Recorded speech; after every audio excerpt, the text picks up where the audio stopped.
Hey guys, welcome back to our YouTube channel Sai moto vibes and good morning from Kolkata. ఈరోజు all India రైడ్లో day 6.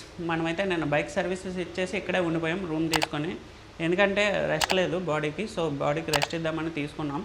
And ఇప్పుడు మనం Victoria Mahal చూడడానికి అయితే వెళ్ళబోతున్నాం. అక్కడికి వెళ్ళి మీకు విక్టోరియా మహల్ ఎలా ఉంది అండ్ మిగతా అన్నీ చూపిస్తాను. So let's go guys. మనమైతే ఇప్పుడు విక్టోరియా మహల్కి అయితే వెళ్ళబోతున్నాం. అండ్ లోకల్ ట్రాన్స్పోర్ట్ యూస్ చేసుకుని మనం వెళ్తాం. మేమున్న హోటల్ అయితే చూపిస్తాను చూడండి. అండ్ మన బైక్స్ అయితే ఇక్కడే ఉన్నాయి. మేము నైట్ స్టే చేసిన హోటల్ అయితే ఇది.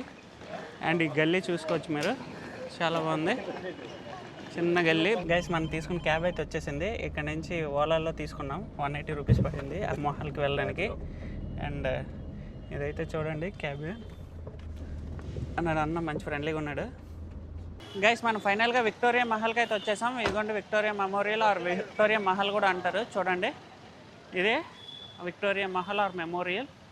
అండ్ విక్టోరియా రాణి ఇండియాకి వచ్చినప్పుడు ఏదో దీని హిస్టరీ గురించి మనకైతే పూర్తి తెలియదు, బట్ విక్టోరియా మహల్ అయితే దీన్ని అంటారు. అండ్ ఇక్కడ టికెట్ కౌంటరు, యాక్చువల్లీ అది టికెట్ కౌంటరు, అది ఎంట్రీ. అండ్ ఇక్కడ నుంచి అయితే వ్యూ చూసుకోవచ్చు, చాలా బాగుంది. ఫస్ట్ అయితే మనం టికెట్స్ తీసేసుకొని అప్పుడు లోపలికి అయితే వెళ్ళిపోదాం. విక్టోరియా మహల్కి అయితే వచ్చేసాం. ఇది ఇక్కడ టికెట్ వచ్చేసి 50 rupees each person. And other countries వాళ్ళకి అయితే 500. సో ఈ మహల్ అయితే చూసుకోవచ్చు. ఈ గ్యాలరీస్ అండ్ లోపల గ్యాలరీకి అండ్ గార్డెన్లోకి 50 రూపీస్ ఇండియన్స్కి అయితే, అదర్ కంట్రీస్ వాళ్ళకైతే డిఫరెంట్ అనమాట, 500 రూపీస్. సో ఈవిడే ఫేమస్ విక్టోరియా మహారాణి. ఈవిడే అప్పట్లో ప్యాలెస్ అయితే ప్యాలెస్ చూసుకోవచ్చు, చాలా బాగుంది. అండ్ ఇక్కడ ఉండే గార్డెన్ చూడండి, చాలా పెద్దది గార్డెన్. ఈ చుట్టుపక్కల ఉండే గార్డెన్ అయితే చాలా పెద్దది. ఇది చూడండి. అండ్ మహల్ చుట్టూ వాటర్ కూడా ఉంది. మహల్ చుట్టూ ఉందా ఓ సైడ్కి ఉందా, మనం స్టార్టింగ్లోనే ఉన్నాం, సో మనకైతే తెలీదు. సో ఇప్పుడైతే మనం లోపలికి వెళ్దాం ఫస్ట్. అండ్ ఇంకో విషయం ఏంటంటే బ్యాగ్స్ అక్కడ ఇచ్చేయమన్నాడు. మావి బ్యాగ్స్ ఇచ్చేసాం. నా దగ్గర ఒక బ్యాగే ఉంది, మనోడి బ్యాగ్ అయితే అవ్వలేదు. ఇప్పుడైతే మనం లోపలికి వెళ్తున్నాం. ఆడు 5:45 కల్లా క్లోజ్ చేసేస్తున్నా అన్నాడు, 5:20 అయిపోతుంది. ఈ మహల్ అయితే చాలా బాగుంది గైస్. ఇక్కడ ప్రోహిబిటెడ్ ఐటమ్స్ అయితే రాశారు చూసారా, డ్రోను అండ్ కెమెరాస్ చాలా అయితే రాశారు. వీడియో కెమెరాస్ అండ్ ట్రైపాడ్ కూడా వెళ్ళలేదు. ఆ ట్రైపాడ్ చూసి మనల్ని అయితే లోపలికి రానివ్వలేదు. ఫస్ట్ అయితే ఫొటోస్ తీసుకుందాం. కొన్ని ఫొటోస్ తీసుకొని ఆ ఫొటోస్ మీరు చెక్ చేయాలనుకుంటే నా ఇన్స్టాగ్రామ్ ఐడి ఇక్కడ మెన్షన్ చేస్తాను, ఇన్స్టాగ్రామ్ ఐడిలో చెక్ చేసుకోవచ్చు. ఈవిడే విక్టోరియా మహారాణి తాలూకు ఫొటోస్ చాలా ఉన్నాయి, ఫోటోగ్రఫీస్. జార్జ్ 5 అటు కింగ్ జార్జ్ 5. మొత్తం మహల్ అయితే చాలా బాగుంది కదా. అండ్ ఇంక ఇటువైపు ఇంకా ఫొటోస్ గట్రా ఉన్నాయి, వెళ్దాం మనం. ఇక్కడ ఎన్ఫీల్డ్ గన్ అయితే ఉంది చూడండి, World War I యూజ్ చేశారంట, ప్రోటోటైప్. ఇదేదో డ్రెస్ అయితే ఉంది, వాళ్ళు యూజ్ చేసింది అనుకుంటా అప్పట్లో. అచ్కన్ జాకెట్ అంటే ఇది మధురై టెంపుల్ అంట. ఇది మధురై దగ్గర ఉన్న టెంపుల్ గురించి చూపించింది. అండ్ ఇది తాజ్ మహల్ది. అలా అప్పట్లో ఉన్న పిక్స్ అనమాట, ఇవన్నీ పిక్చర్స్, వాటి తాలూకు ఇన్ఫర్మేషన్. అండ్ గూడ్స్ రైల్ది ఏదో ఇదైతే ఉంది ఇక్కడ, కల్నల్ యాంటోనీ పొలియర్ అంట, వాళ్ళ తాలూకుది. ఇది ఢిల్లీ దర్బార్ నుంచి వెళ్తున్న జమా మసీద్ దగ్గరది. ఇది చూడండి ఎలా ఉందో. అండ్ అప్పట్లో యూజ్ చేసిన పియానో, వాటి యొక్క ఫొటోస్ చాలా ఉన్నాయి. అండ్ వాళ్ళు వచ్చిన షిప్ అనుకుంటా ఇది. అండ్ ఇక్కడ ఒక పిక్చర్ ఉంది, princess of Wales Edward Jaipur వచ్చినప్పుడు అంట ఇది, ఈ పోర్ట్రేట్ చాలా బాగుంది కదా. ఈ విక్టోరియా మహల్ యొక్క ఒరిజినల్ ఇదైతే మోడల్ ఇది. అండ్ ఇదేంటో మనకు అర్థం కాలేదు, కొంచెం డిఫరెంట్గా ఉంది. విక్టోరియా మహల్లో ఉన్న మెయిన్ గోపురం అయితే ఇదే. చూడండి ఎంత పెద్దది ఉందో, మీకు కనిపిస్తుంది కదా. అండ్ ఈచ్ అండ్ ఎవ్రీథింగ్ ఇక్కడ డీటెయిల్గా కొన్ని అయితే ఉన్నాయి. ఢిల్లీ దర్బార్ సమ్ హిందీలో ఉంది సమ్ ఇన్ఫర్మేషన్, ఇది ఒక ఇన్ఫర్మేషన్. అండ్ ఇందులోకి వెళ్ళకుండా నో ఎంట్రీ బోర్డు అయితే పెట్టేశారు. అండ్ ఇది ఏంటో మాకు తెలియదు ఆ లాంగ్వేజ్. అండ్ అప్పట్లో వీళ్ళు యూజ్ చేసిన కత్తులు కటార్లు అయితే ఉన్నాయి, చూసుకోవచ్చు మీరు. కొన్ని స్వార్డ్స్ అయితే ఉన్నాయి, చాలా బాగున్నాయి. ఆబ్జెక్ట్ ఆఫ్ ది మంత్ అని ఒక బోర్డు అయితే ఉంది, చూసుకోవచ్చు. Holi festival water colour by unknown artist, చాలా బాగా చేశాడు ఇది. పాలరాతితో చెక్కేసి ఉందన్నమాట, వాటి మీద లాంగ్వేజెస్ ఇంగ్లీష్లో రాసి. ఇది వచ్చేసి ఆవిడ కూర్చున్న కుర్చీ అనుకుంటా, అప్పట్లో ఆవిడ కూర్చున్న కుర్చీ. అండ్ కొన్ని కత్తులు కటార్లు అయితే కూడా ఉన్నాయి ఇక్కడ. And object of the month యొక్క డోలే లీలా అయితే పెట్టారు, చూసుకోవచ్చు, చాలా బాగుంది. అండ్ ఇదంతే చాలా అంటే చాలా బాగుంది. విక్టోరియా రాణి ఈవిడే.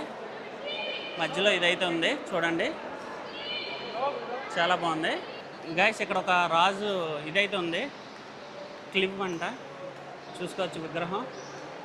అండ్ లోపల పక్కన ఉన్న ఇది చూసుకోండి ఎలా ఉంది. నట్ పక్క కూడా కొన్ని ఉన్నాయి, కత్తులు డాళ్ళు. అండ్ అప్పట్లో యూజ్ చేసిన ఫిరంగి అయితే ఉంది చూడండి, అప్పట్లో యూజ్ చేసిన ఫిరంగి, కొన్ని కత్తులు కటార్లు అన్నీ ఉన్నాయి. గ్రేట్ ఇండియన్ రిఫార్మర్స్ గ్యాలరీ అంట. ఇప్పుడు ఇవన్నీ గన్లే చూసుకోవచ్చు మీరు. అండ్ ఇప్పుడు మనం రిఫార్మర్స్ గ్యాలరీలోకి అయితే వెళ్ళబోతున్నాం. ఇండియన్ రిఫార్మర్స్ ఇవన్నీ కత్తులే ఉన్నాయి చూసుకోవచ్చు. ఇక్కడ ఇటువైపు అటుపక్క గన్నులు అన్నీ పెట్టారు. And Swami Vivekananda portrait and Rabindranath Tagore portrait ఇలా చాలా పెట్టారు. మదన్మోహన్ మలవియా అని ఒక ఫోటో పెట్టారు. ఇదంతా చాలా ఫొటోస్ అయితే పెట్టారు ఇక్కడ. వాళ్ళ గురించి ఇన్ఫర్మేషన్ కూడా ఉంది. అండ్ ఇదేంటో ఈ మిషన్స్ ఏంటో మనకు తెలియదు. ఇదంతా గ్రేట్ ఇండియన్ రిఫార్మర్స్ గ్యాలరీ మీరు చూసుకోవచ్చు. మొత్తం విలియం షేక్స్పియర్, సుభాష్ చంద్రబోస్ ఇలా చాలామంది పోర్ట్రేట్స్ అయితే ఉన్నాయి. మీకు ఈ పోర్ట్రేట్స్ అయితే చూపిస్తాను. ఇక్కడ పిరంగి ఉంది చూసుకోవచ్చు, చెక్క పిరంగి ఇది. గైస్ ఇదే ఎగ్జిట్ అనమాట, ప్యాలెస్కి ఎగ్జిట్ అయితే ఇది. మనం ఇందులోంచి వచ్చేసాం. బయటకు వచ్చేసి ప్యాలెస్ చుట్టూ ఉండే గార్డెనే చాలా పెద్దది ఇక్కడ. ఇదండి ఇది ఎగ్జిట్ గేట్ అనమాట. ఇటువైపు ఉన్నది ఎగ్జిట్ గేట్. మనోడి బ్యాగ్ అయితే అక్కడ ఉండిపోయింది. అక్కడ బ్యాగ్ కోసం అయితే మనం వెళ్ళాలి. సో మనోడిని పంపాము, మనం కూడా వెళ్దాం. చెట్లు చూడండి ఎంత పెద్ద ఉన్నాయో, చాలా పెద్ద ఉన్నాయి చెట్లు కట్టన. అండ్ ఇక్కడ ఒక రాజు విగ్రహం అయితే ఉంది, అది ఏంటనేది తెలియదు మనకి. సో ఇది అనమాట ప్యాలెస్ మొత్తం వ్యూ అయితే ఇలా ఉంటుంది చూసుకోవచ్చు. గైస్ ఈ పక్క నుంచి వ్యూ అయితే నెక్స్ట్ లెవెల్ చూసుకోవచ్చు మీరు. మహల్ది సూపర్గా ఉంది. తెల్ల రాయితో మెరిసిపోతుంది. అండ్ ఈ రోడ్డు అప్పట్లో వేసి ఉంటారు. ఈ రోడ్డుని మళ్ళీ కంగాలు చేయడం ఇష్టం లేక గవర్నమెంట్ అయితే రోడ్డు వేయలేదు నాకు తెలిసినంత వరకు. ఇక్కడ చూసుకోవచ్చు మీరు, గార్డెన్ అయితే సూపర్. అండ్ ఇటువైపు ఒక ఫౌంటైన్ ఉంది, చాలా దూరం దగ్గరే ఉంది, బట్ మనకు టైం కుదరదు, సో అందుకని వెళ్ళట్లేదు. ఇదనమాట ప్యాలెస్ అయితే. ఇటువైపు నుంచి ప్యాలెస్ చాలా అంటే చాలా బాగుంది. నాకు ఇటువైపు నుంచి చాలా నచ్చింది ప్యాలెస్. ఎంట్రీ అండ్ ఎగ్జిట్ కన్నా ఈ వైపు నుంచి చూడడానికి సూపర్గా ఉంది. ఈ ప్యాలెస్ యొక్క పిక్స్ మన ఇన్స్టాగ్రామ్లో పోస్ట్ చేస్తాను, ఇన్స్టాగ్రామ్లో చూడవచ్చు మీరు. ఇక్కడ నుంచి ఆ బిల్డింగ్ ఈ వ్యూ అయితే చూసుకోవచ్చు. చాలా అంటే చాలా బాగుంది కదా ఈవినింగ్ పూట. ఇక్కడ ఉన్న వాళ్ళందరూ ఇక్కడికి వచ్చి కూర్చుంటారు అనుకుంటా నాకు తెలిసినంత వరకు. అండ్ ఇటువైపు నుంచి వ్యూ అయితే చూసుకోవచ్చు ప్యాలెస్ది, సూపర్. ఆ బ్యాక్గ్రౌండ్లో చిన్న ఆరెంజ్ మిక్స్ అయ్యి స్కై అయితే సూపర్ అంటే సూపర్గా ఉంది ఇక్కడ. సో మొత్తం ఇదంతా పార్క్లో అందరూ కూర్చొని టైంపాస్ చేసుకుంటుంటారు చూసుకోవచ్చు మీరు. మొత్తం 360 డిగ్రీస్ అయితే చూపిస్తున్నాను. చాలా అంటే చాలా బాగుంది కదా గైస్. మనం విక్టోరియా మహల్ నుంచి బయటకు అయితే వచ్చేసి ఇక్కడ ఫుడ్ అయితే తింటున్నాం. ఇదే దహీ పాపడ్ అంట, చాలా బాగుంది. అండ్ అంకుల్ వాళ్ళు అయితే వేసేస్తున్నాడు, సో కొంచెం టేస్టీగా ఉంది, తినేద్దాం. సో గైస్ వీడియో ఎలా అనిపించిందో కామెంట్ సెక్షన్లో కామెంట్ చేయండి. అండ్ వీడియోని షేర్ చేసి లైక్ చేసి మన ఛానల్ సబ్స్క్రైబ్ చేసుకోండి. నెక్స్ట్ వీడియోలో కలుసుకుందాం. Thank you guys.